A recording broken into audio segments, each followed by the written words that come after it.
All right, Adam Jackson from Seekrz Sons. I'm so stoked to have you on the Seekrz Podcast. What is up, my brother? Welcome to the pod. Thank you, Sam, so much for having me. Feel blessed today. It's hot outside. I'm just getting out of the pool with the kids, and I'm ready to jam with you.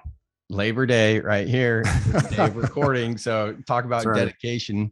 Awesome. Well, hey, I want to start here because I did 2 years straight in Fit for Service, and I reached out to you guys a few months back. It was quite some time back because I've seen you guys grow at Seekrz Sons, and you guys do men's work very similar to Fit for Service from an outside perspective, because I haven't actually been a part of a Seekrz Sons summit or event quite yet. But for anyone listening that isn't familiar with Seekrz Sons, could you tell us a little bit more about what it is you guys do over there?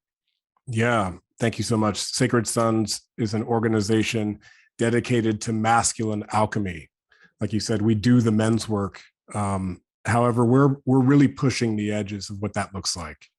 You know, there are a lot of people out there with similar modalities, and of course, breath work and ice baths and things are very popular right now, but we go deeper. You know, we really deepen into brotherhood together. And it goes beyond the modalities, to be honest. It's like, it's about the real connections in the community. We've now grown to where we have regions of men who gather regularly. So it's not for even as I'm here to talk about Convergence, which is our big annual event, it's not even about the events at Seekrz Sons at this time. It's really about the community, about the brotherhood, and about the broadcast, that we as men have the responsibility to show up in a new way. If this is the new paradigm, what does that look like for men? So we're here to explore that question together. We connect, we confront, we celebrate, we have a lot of fun, and we do the deep work. I love that. So how did Seekrz Sons come about? Because I understand you're a co-founder. How long have you guys been around? How did it come about? Yeah, there's 3 co-founders originally, myself, Albert Bastia, and Jason McKenzie. We've also formally brought in Neil Christensen as a founding co-partner. He was there from the beginning, essentially. And, you know, it really came together from our individual journeys, you know, and mine looked like a lot of heartbreak. Mine looked like getting to a point in my life where I began asking myself those questions. And my path went directly down the red road through Lakota Sweat Lodge and ceremony into plant medicine ceremonies, and kind of finding my own understanding and my own seeking of the nature of who I am, not only as a man, but as a soul in a human body at this time on this planet, and wanting to deeply understand what the purpose of that is. And so that's me getting onto my path. But what sparked Seekrz Sons in my experience was the birth of my son, Noah. So once I became a father, fatherhood again invited me to expand in all the ways, expand how much capacity I could hold, expand my heart, how much love I could hold. And with that expansion, I found that I was missing something. And what that was like brothers. You know, as fathers, it's not often talked about, but we go through it too, especially becoming a new father. And I had my brother, my blood brother, I had my dad to lean on, and I was kind of like, damn, but where's the community around this? and so that was it. And, you know, speaking in terms of like plant medicines, I had a specific ceremony where I was asking these type of questions, and Spirit's like, if you can't find it, you have to create it. Call in your brothers. And Albert is on his own journey, and his son Cairo was just born. J-Mac was doing 10 years of men's work with Mankind Project, and he was on his path and also on his own medicine journey. And we came together at a gathering I was holding called Tribe Family Gathering. It was the first time we worked together, the first time we came together. At that moment, we kind of just like acknowledged each other, like, yo, the men really need this, and let's bring it to them. And thus Seekrz Sons was born in my backyard in San Diego, California. I love it. I love that. How long ago was that? How old is Noah? So Noah, it will be 8 next week. Okay. And so that's what kind of got me into the men's work. And Seekrz Sons has been around officially since 2018. Oh, cool. All right, sweet. I love it. Yeah, for me, it's been interesting because I mentioned before we hit record, I did ayahuasca in 2019, and I had a lot of women around me that were like suggesting that I get into men's work and start leading men's work. And it didn't really resonate per se, like anything like that. But I remember even when I first started to get into yoga in 2018, and I was going every day. I did go every day, pretty much like 5 days a week for 2 years. And really Joe Rogan of all things kind of like was that metaphorical permission slip, because you hear Rogan talk about yoga and how hard it is. And I remember like 10 years before that, I would do yoga at the gym at my school, Chico State College, and the bros, the friends would make fun of me for doing yoga. So for a long time, I just put that away, with the meathead guys, frat guys, all that type of stuff. Like, oh, you can't do that. And then diving into spirituality, inner journey, a lot of this stuff, like the way we've been conditioned as a society has kind of like kept a lot of men from really like going within, and because there's a lot of judgment. So it was interesting for me that in December of last year, 2021, I went to Costa Rica and did a yoga teacher training. And it was through that program, I just got a download that just came through me that I was like, when I get back home, not only do I want to lead yoga at my gym, but I also want to do men's circles. And tonight we have our, I think, 10th meeting this year. Nice. So pretty stoked on that. But yeah, that's cool that you got the calling. And even that it didn't resonate, to be really honest, it didn't resonate with me in the beginning either. mm-hmm. I went to a couple of men's circles that were being offered, and I was like not getting it. I was not finding what I needed in those spaces. And so when we created Sacred Sons, my part in it was really to fill in those pieces of what was missing. And what I found missing was the sacred, was ceremony, was ritual, was acknowledgement of directions and elements, was the acknowledgement of like the oneness that we all share as a base level understanding. It's like, it's one thing to get together and talk about archetypes. It's another thing to get together and acknowledge each other as, our most sacred, God, I am within. Mm-hmm. Like I was looking for that type of connection. And so we really bring that into the containers of Sacred Sons as a part of our foundation. You know what I'm saying? And like, just to riff on the Joe Rogan bit, Joe Rogan's doing men's work. Mm-hmm. Like his podcast is a form of mentorship for this younger generation of men who are seeking, who are asking questions. And Joe's been blasted open, initiated by DMT, the spirit molecule, as well. Mm-hmm. And so for him to share that open-heartedness, because that's what it is, by my estimation, with the world that way, that is mentorship. The way that he's cultivated a community of comedians who have all launched careers, that is the men's work. That's brotherhood. Yeah. And we specifically are promoting that. And it's like, we're not all going to be best friends with Joe Rogan. That's just the reality. However, that's not the point. Right. The point is to find your tribe, find your community. Who are the brothers in your circle who have your back, and will hold you accountable so that you can thrive in this lifetime and not only survive. And that's why I'm saying it's not just about, ceremony to ceremony, event to event. It's the in-between.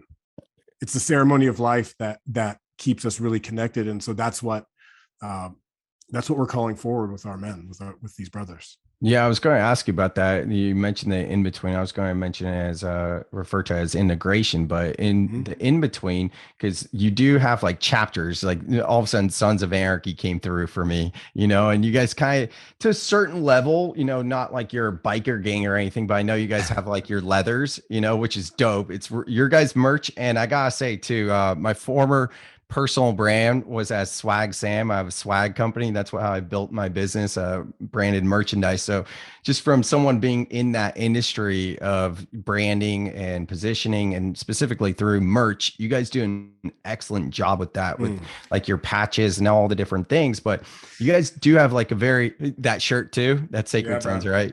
Got the shirt. We got the wood.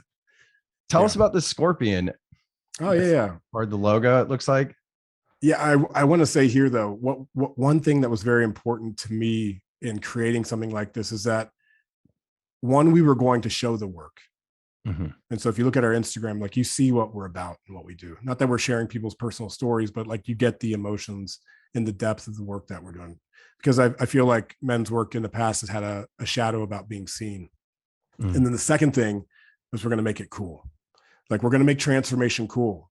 We're going to make mentorship cool. We're going to make gathering as men cool, because for a long time, isolation was sold as being cool. Doing it yourself, lone wolfing it was being sold as cool. Being the Marlboro man, killing yourself was cool. And so what we're promoting is connection. And so there's a reason why we have dope bomber jackets. And like, it's no secret, militaries, governments, organizations all around the world know you put on cool jackets, you feel together. And so we're doing it in an attempt like to make inner work cool, to make it about like really it's inverted from what we were sold as children. And so if we make this path of transformation and healing appealing, what does that do to culture? What does that do to the culture of us as Americans, as men on this planet? Identify ourselves however we like, but these are the core foundations that we should be seeking. Self-knowledge is a powerful tool. And if there's no one there to lean in and provide that mentorship in a way that's not seen as like some, like church camps are great. A lot of people get a lot out of church camp, but even at those types of institutions, there's not as much ownership in like inviting people to find their own connection to that source, to the I am within. And so now's the time. People are waking up, right? Absolutely. And going back to the integration, I do want to go a little bit deeper in terms of mentorship, fatherhood, and things like that. But what sorts of resources, because I kind of lost my train of thought there as I was going on about swag, but what kind of resources do you help with integration? And it sounds like you have like different chapters. That's where I was going with it. So there's probably local community opportunities and things like that to connect. Yeah. Well, this is also the age of technology. So we're leveraging technology. We have our own Seekrz Sons app. We just launched the app where you can get it in the App Store and all those things. Seekrz Sons app for both iPhone and Android. And so our community gets to stay connected through our centralized hub. I also find like it's a time where more people are getting kind of burnt out on social media and like broadcasting our lives to the world. Well, we have a private community that stays connected, and we literally have integration calls. We have fathers councils weekly. We have a Sunday council. There's a relationship council that comes in like once a month. We have a lot of ways to stay connected in those moments of integration and beyond. So we have an initiatory weekend, the EMX, where men can come and do the deep work. And a lot of those men have the opportunities. And a lot of time in certain communities or ceremony spaces, you don't really have this ability to stay connected in a meaningful way. But when you go really deep and you do some of this work where you're revealing aspects of yourself that maybe you haven't even looked at in a long time, or certainly you haven't shared with anyone, and then you do that for the first time in a safe container, like, man, it hurts to go home and be isolated again. So we really encourage local communities to stay together and to cultivate like what you're doing with these localized men's circles. It's time for it. It's available to us. It's accessible to us. It's absolutely free to us to relate. That's the other beautiful thing. It's like the most human thing we can do. And so we put a lot of emphasis into the process of integration. I love that. We have the podcast. We have all the things. Yeah. Right? And music, which we could talk about. We're releasing an album, which is another form of integration. Like to be able to listen to the songs that we sang while you were being raised up by 20 guys and having a breakthrough, like really apex experience of your life, and to be able to go home and integrate with that music. Like I feel like the more we can incorporate art and poetry and music and dance and movement into integration, the better we're doing, because it's not always about talking. You know what I mean? Yeah, absolutely. And guys, you got to go to Adam's Instagram profile. There's a link in the show notes, so you can just click it there. And in there, you can find a link to Parliament Media, which it seems that's your media company that does your amazing videos. But more than just that, the album you're talking about, there's a post that I was checking out where it's you guys in the studio, and it looked like a bunch of guys that are members of Seekrz Sons getting together to create that album. And that was sick. That was really cool. So I'm stoked to see what you guys put out on that album for sure. Album's dropping 11/11. It's coming in Oh, November. nice. There we go. Singles are dropping late September. So, and so, yeah, go ahead. How'd that come about? Yeah. It came about as natural and emergent as possible, sitting around the fire, singing these songs. There was actually a convergence. We had Convergence 4, which was back in 2020, the spring of 2020. And our brother from Atlanta, Kareem, he's one of our team leaders. He came out, he brought half of his community with him. And Saturday night celebration around the fire, we found ourselves singing ceremony songs, original songs. All of these things were just really happening under the stars around the fire.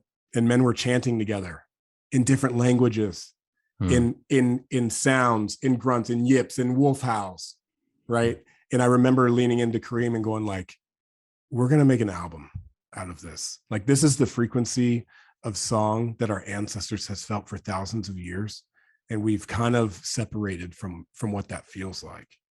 And so how do we harness the songs of ceremony and the songs of our ancestors in a good way, and share them with our brothers and share them with our sisters? Because the women need it. The women need it too, like to have that positive masculine frequency to digest and to integrate with. I believe, the way music is trending, like, I think we're about done with mumble rap. You know what I'm saying? It's like let's get back to real song, and real song. Like, it's not, for me, it's not about one person on stage with a mic. It's like everyone singing together. Yeah. So that's what this album really is. And yes, all these brothers are within Sacred Sons. They've all, and these are incredible musicians, ceremonialists. Altogether, there's 12 of us that contributed our energy to the album. And so I'm really looking forward to see when it does drop, like how it is received. Because it was a fun project. And I played in a band for 10 years myself. I played in a metal band called 12 Tribes. Yeah. What was it called? It's called 12 Tribes. Okay, cool. So we've toured with like Kill Switch Engage, Poison the Well, Lamb of God, these type of bands. That was in my life from 2000 to 2007. I was a member of bands. So I have a musical past. And so it feels really good to come full circle and to put an album out in this way at this time in my life. You know what I mean? It's been a really, really fun creative project. That's badass. Around 2002 to like 2006 or so, I had a Ford Ranger and I had a Lamb of God sticker on the back. And I kind of grew out of metal when I went to college. But then for whatever reason, after I did my yoga teacher training and I came back home to Seekrz, I got into metal again. And I had like a 2 or 3 month little span of just listening to metal every day. And I bought an electric guitar. I started playing some, songs and creating some of my own music. And because I played a little bit, I'm not good, but I played a little bit in high school, and it lasted a few months and I didn't know how long it was going to last, but it just kind of like phased out. But I was really connecting with the mindfulness there. It was this remembering, almost like a spiritual awakening, right? Like that is a remembering. It's more than self-discovery. And with the metal, it was like, oh my God, this is why I love this music so much when I was younger, because it is so mindful. And like even Shadows Fall, I think they end up breaking up, but which you look like you could be in that with the dreads and everything. Actually, else, right? I know Brian Fair from his band Overcast. We've played shows with Overcast and with Shadows Fall as well. Okay, we gotta get into the metal stuff, but just to finish that, the song "Thoughts Without Words," there's that one, and then another one that's coming in mind too is one of Mudvayne's newer songs, "World So Cold." The lyrics in that one, like I would just listen to that, and Chad Gray's voice is just incredible. But fun stuff. So talk with us about the metal days. Yeah, man. You were saying it's like it's positive. I found I was a part of the hardcore scene in Dayton, Ohio. That's where I grew up.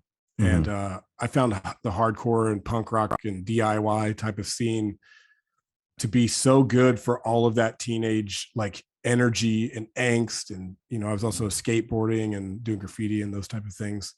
And like getting on stage every night and having a cathartic release, screaming. I think for people outside of the scene, it looks angry and aggressive, and it is aggressive, but there's heart in it. There's real heart in it when you when you really get into the music, the lyrics, the bands, whatever. And it was just like, it was a powerful part of my life. touring with my 5 best friends. I would say it's probably my actual initiation into men's work was touring with 5 or 6 guys in a van all around the United States and Europe, and like the things that you go through and the pieces of relating and the shadow stuff that comes up there. Not really knowing, what that is back in those years, but being able to use some of that experience as a template for Brotherhood, because we were on a mission, every night going on stage, playing, selling the merch, doing the things, really doing what we wanted, living our vision of being in a band. It's a good life, the life of a touring musician. Yeah, I would imagine. I'm friends with a couple of the dudes from Expendables and Pacific Roots. They're a local reggae band here in Seekrz. Reggae is so good. We saw Steel Pulse over the weekend at local club here. But anyways, let me say this too, though. Yeah. So in Seekrz Sons, in men's work, I found that there was a purpose for, like, I screamed for 10 years, bro, as a hardcore metal singer, right? And so screaming in the men's work is very powerful, not to scream at, but to encourage others to use their voice in a way that's unrestrained, that's unrestricted, allowing yourself to really go there, to really get in your warrior, to really allow yourself, to give yourself the permission to let it all out. And so I got to use that. I mean, I don't necessarily do vocal activations, but there is something very activating by encouraging my brothers to get in their warrior stance and to scream to their ancestors and to scream to themselves and to scream to their brothers and really let it out. It's something that can be so clearing. Now, that's not something I've specifically done in men's work or really in any sort of spiritual work. So I can't speak to that specifically. I did have someone come into one of my circles where we did some chakra toning, and we did not to the extent of what I've seen you guys post. And yours is definitely much it's warrior for sure. So for someone primal. What's that? It's primal. Primal. Yeah, that's the word. And that's there, even for the yogis. It's there. Yeah. You know what I'm saying? Even for the men who are cool, I prefer to hang out with mostly women.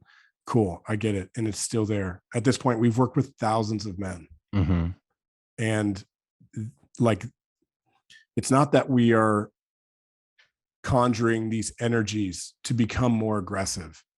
It's to let it out in a safe and healthy way, so that when you do go home, it's not coming out sideways. It's not being suppressed in a way that it's coming out in unhealthy ways that are not you.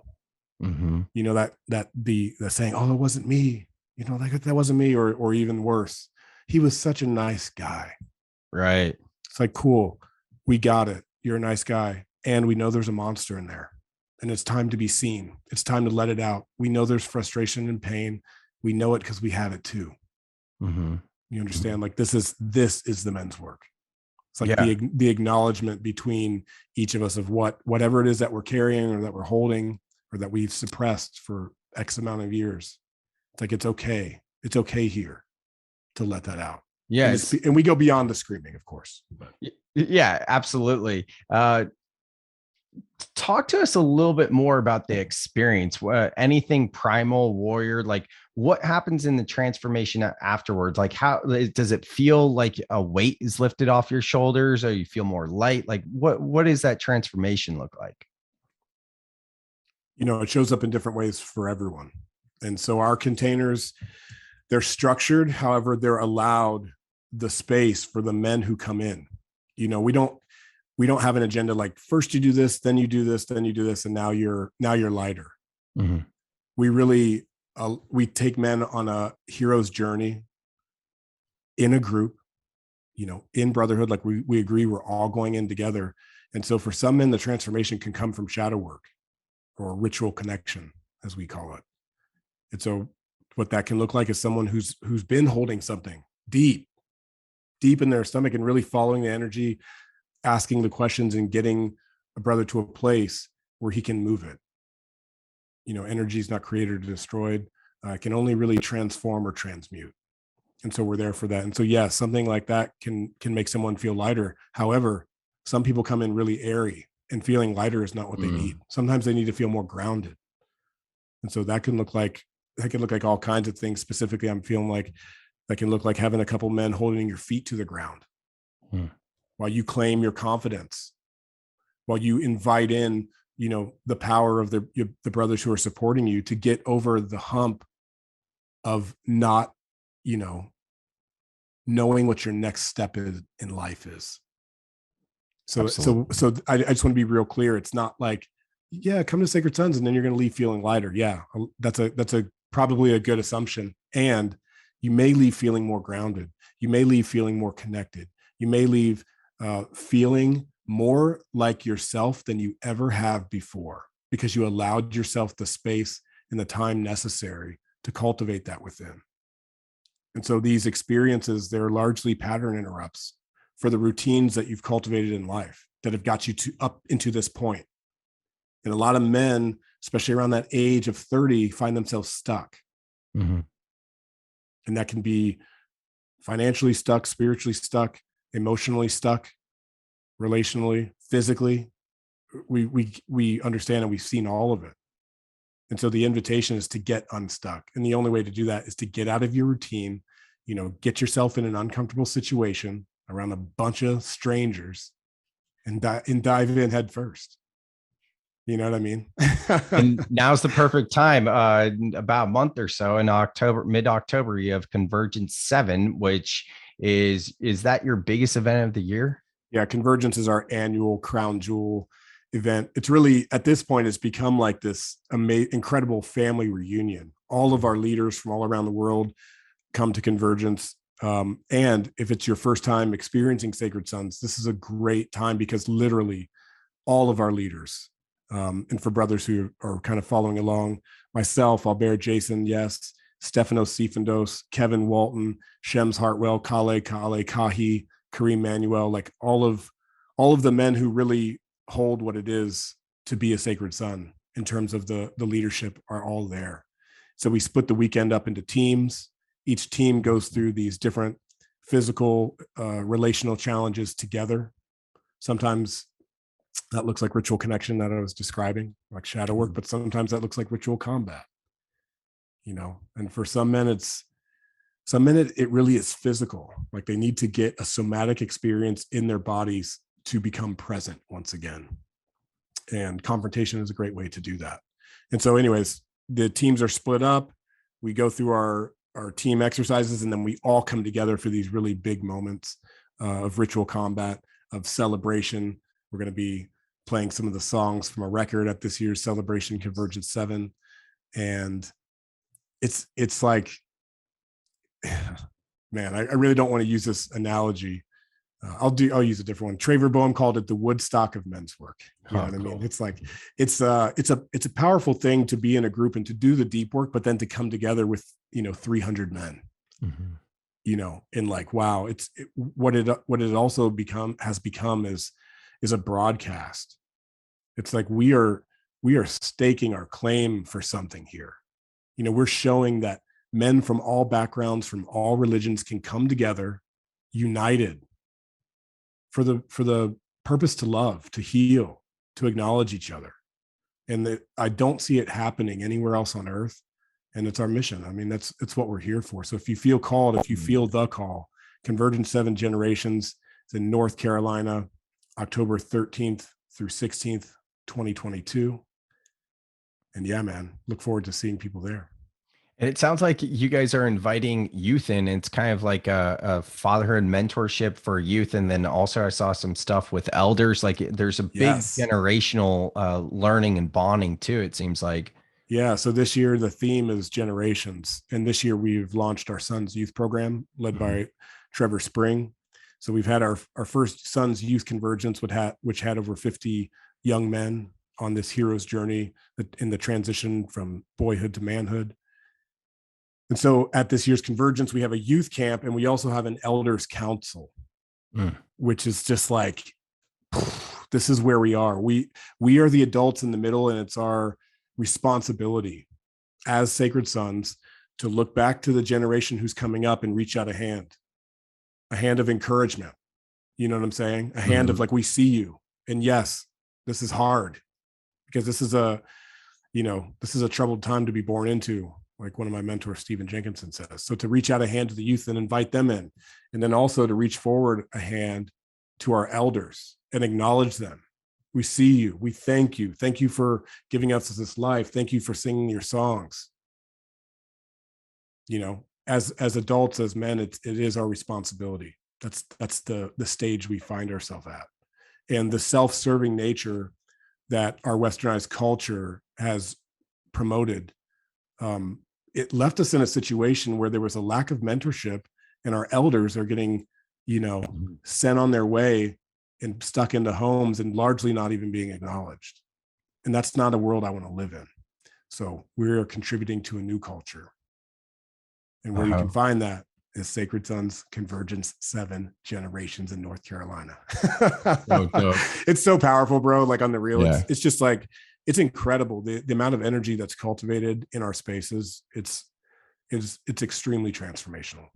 Yeah, I'm excited to go to one of your events. I have my own event that we're putting on, which almost is like the opposite when I think about it, because I'm part of this little mastermind that we're called the Care Bears. The woman I'm seeing, she had this amazing dream where she saw like all of us as Care Bears, and then we morphed into like Marvel characters, and like we're saving the world all with our different little modalities. So we've been masterminding now for a few months, and all of it's starting to come to fruition. And we're going to be doing events a little bit different. Obviously, it's not like men's work or anything like that, but we're getting together that weekend. So I personally won't be able to make it. This year in general for me has been a year of integration after like 2 deep years of inner work the past 2 years with Fit for Service nonstop, yoga teacher training, all the things, and get into keynote speaking. But when the time comes for me, I'm super stoked to go to one of your events and learn from the elders as well, be able to give back to the youth and just be a part of the movement, because I'm all in terms of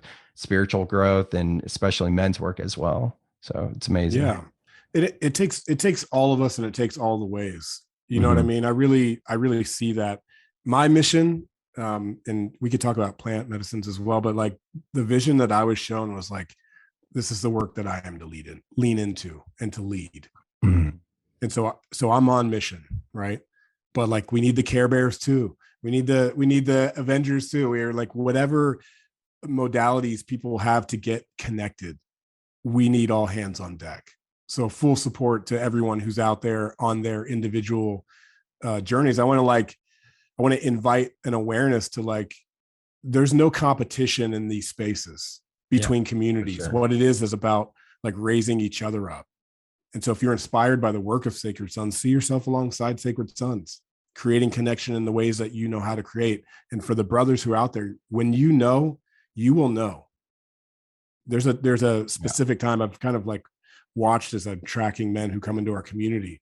There's typically a heartbreak, a shift, a death, egoic death, something that happens where a man is like, wow, I actually need brothers. And when you feel that, we're here. It's amazing. Yeah, you're right on mission.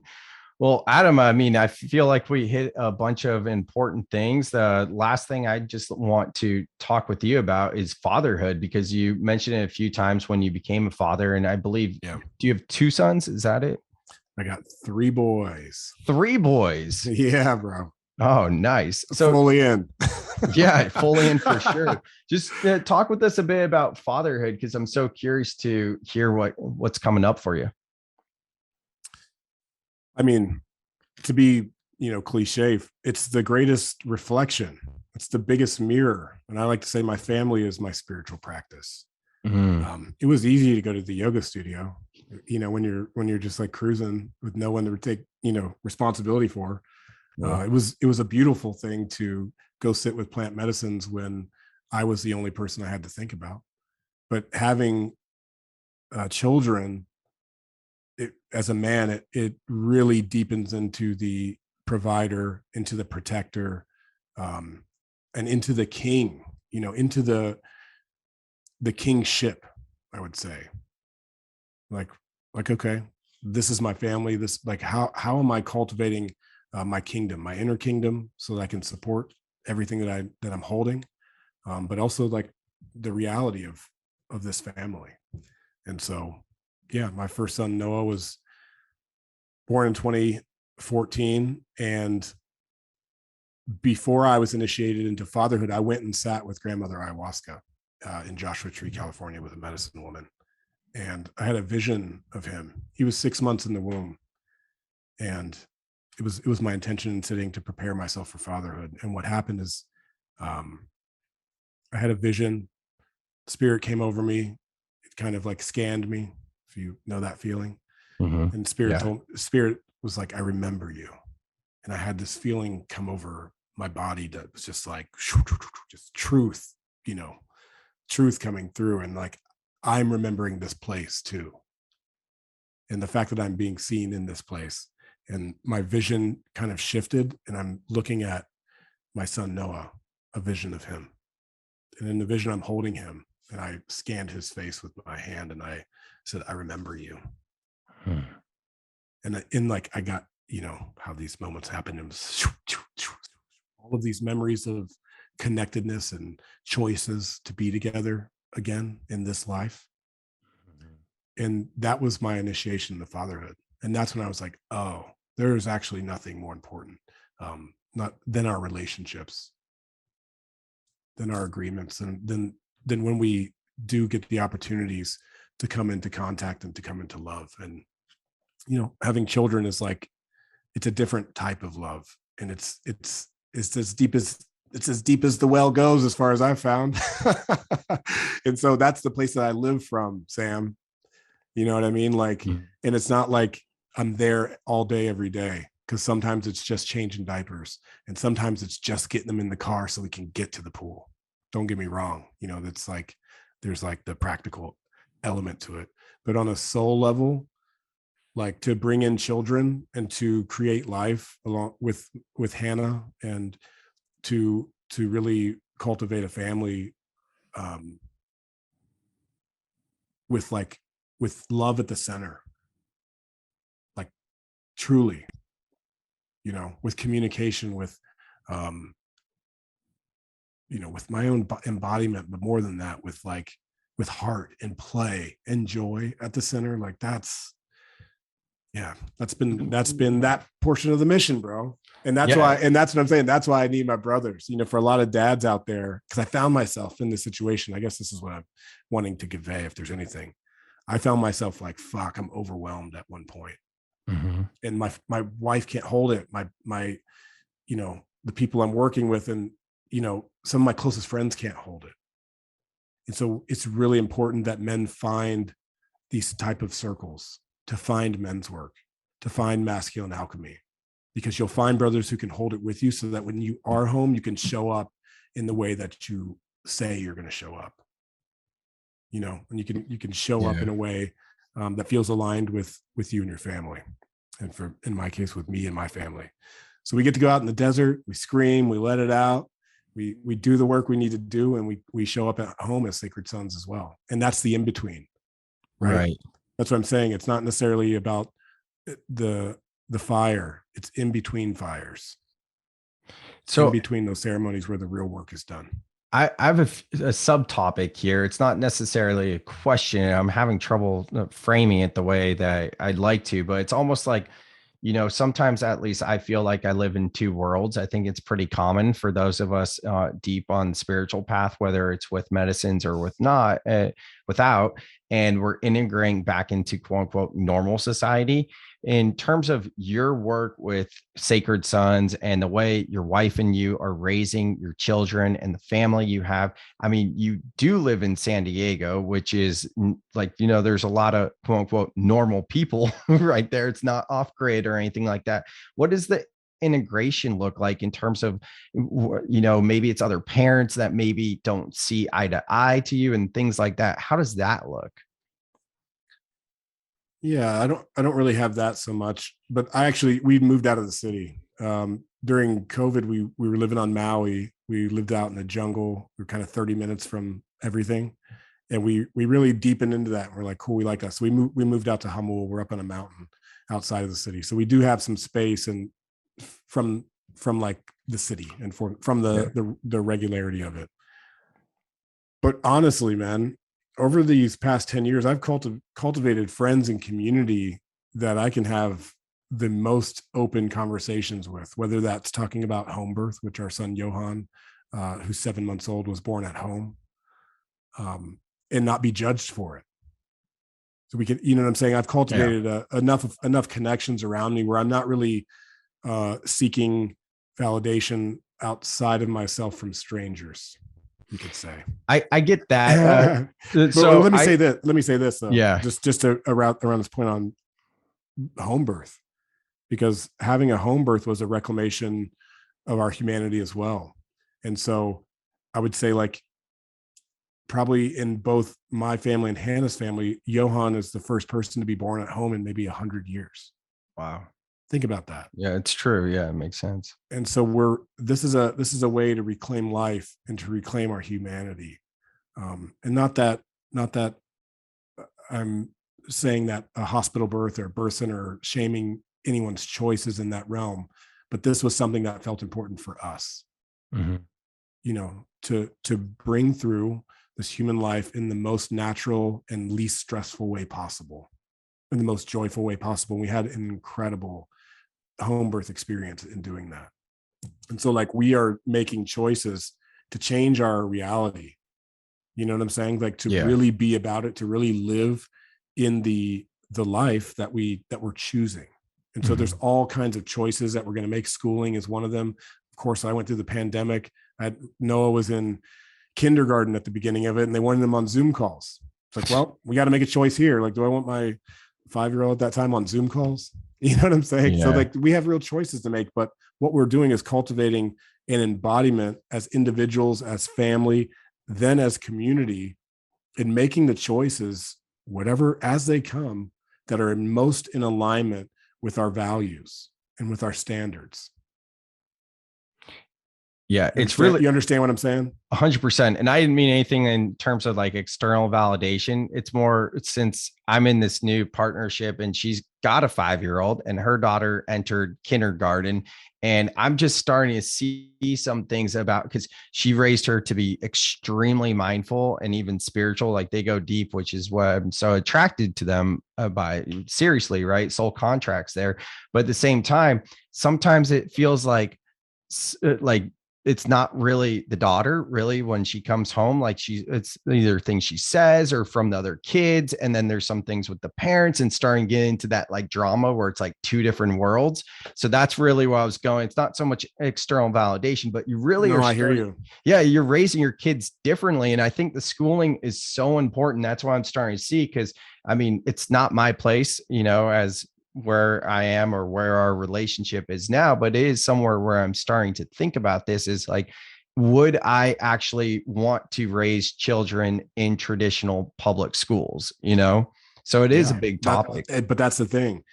So again, it's a choice that you make based on the standards and the values that you as a family hold, or that your partner as a mother holds.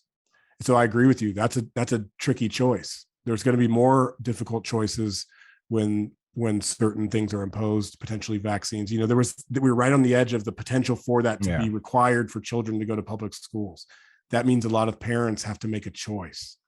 So the more of us that are doing this work, that are making choices that are not following kind of like the mainstream, the more opportunities there will be to choose differently. Exactly. And so for those of us who are waking up early, or for those of us who are finding ourselves to make those choices, these are courageous choices, and they are not easy, you know. And I'm not here to like project that they are. I'm here to project that we have to make difficult choices as parents, as humans, as you know, fellow human beings. And the more we're connected on it, the better. And so I've seen that within the community of Sacred Sons, just like you're talking about. During the pandemic, so many of us as dads, we were connected on our mycelial network and able to ask these questions because it's important. Well, who are we turning to? You can, you know, the majority of Americans, my judgment, you know, are turning to the nightly news. And then you get to pick whichever news aligns with your standards and values. But for me, that's not working. So I'm looking to community. I'm looking to myself. I'm looking to, those closest to me to be the reflectors, not people that I don't know who don't have my best interest at heart. And to your point earlier about each of us having different roles and whatnot, and the time in between, like it's not my calling. I'm getting into speaking on soul life balance rather than work life balance and bringing that to corporate, to bring mindfulness into corporate bridge, right? Yes. But I could see someone stepping up, or I'm sure people are now. I don't know too much about parenting as it stands now, but going through a program like Seekrz Sons or say Fit for Service or their own medicine journeys, whatever it is, their own awakening, where it's like, I want to create a new way to do schooling, not on say a mass level where it's like public, but alternative, like Waldorf schools or something like that, maybe more local, whatever it is. So it is beautiful to see how when we're able to provide the experiences, the community, the integration on an ongoing, really consistent basis,